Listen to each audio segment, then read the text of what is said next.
pensez de l'avenir de l'église de Sainte-Béatrix? Qu'est-ce que vous pensez qui va arriver ici? Oh, à Sainte-Béatrix ou dans la région, dans le Québec, globalement, là. Non, on va parler de l'église. Bon, tu parles de l'église, du bâtiment. Oui. Ah, je pensais que tu parlais de la communauté chrétienne. Bien, la communauté chrétienne également. Qu'est-ce qui va y arriver s'il n'y a pas d'église, tu sais? Bien, l'église va demeurer le bâtiment. Deux, on y aura accès comme communauté chrétienne. On sera toujours les bienvenus ici. On pourra toujours célébrer les grands passages de la vie chrétienne, baptême, funérailles, l'Eucharistie dominicale, peu importe. Ça ne changera pas. L'Église doit partager parce qu'on a beaucoup moins de gens assidus au rassemblement. Ça coûte très cher. Cette Église-là est mal isolée. À l'époque, ça répondait aux normes, mais plus maintenant. Les coûts de chauffage d'assurance sont élevés. Le nombre peu élevé de contribuants fait en sorte qu'on n'a plus moyen de garder ce si grand bâtiment. Juste pour nous autres. On va le partager. Tout le monde sera gagnant comme ça. Et puis, moi, je suis optimiste face à l'avenir.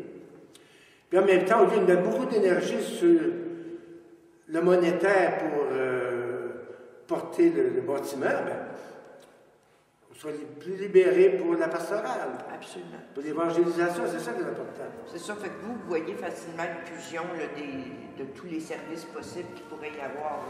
Bon, dans Sainte-Béatrix, oui. Bon, ici, il va y avoir. Ça peut devenir un lieu multivocationnel, ça va devenir, tant mieux.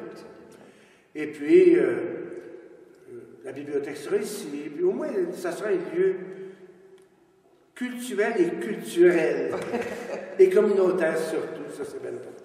L'intégration du culte et de la culture. Et voilà, ça me fasse cœur également.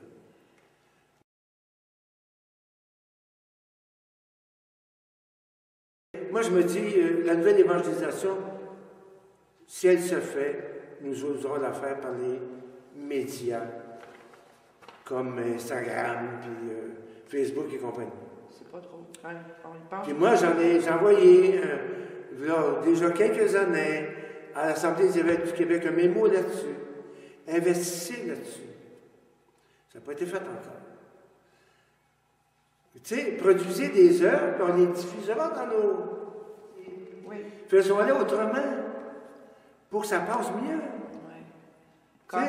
Donnez-moi un exemple. Bien, premièrement, là, on les fait dans un décor d'église, puis avec des chaussures, puis tu sais. Pourquoi on ne les ferait pas dans des salons où les gens communiquent, genre. Regarde, déjà pendant la deuxième pandémie, là, la deuxième vague, on aurait pu laisser les portes barrées. On a droit à 10 personnes, 10 invités, puis 2 ou 3 personnes qui sont d'office. Bon. Donc, on fait des rassemblements dominicaux à 12, 13, 14 personnes dans la sacristie. Mais il y a tout un climat autre.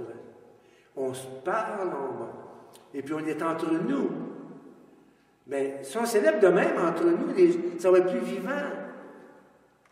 Là, on fait d'une façon très officielle, alors c'est plus le décor, c'est plus l'occasion.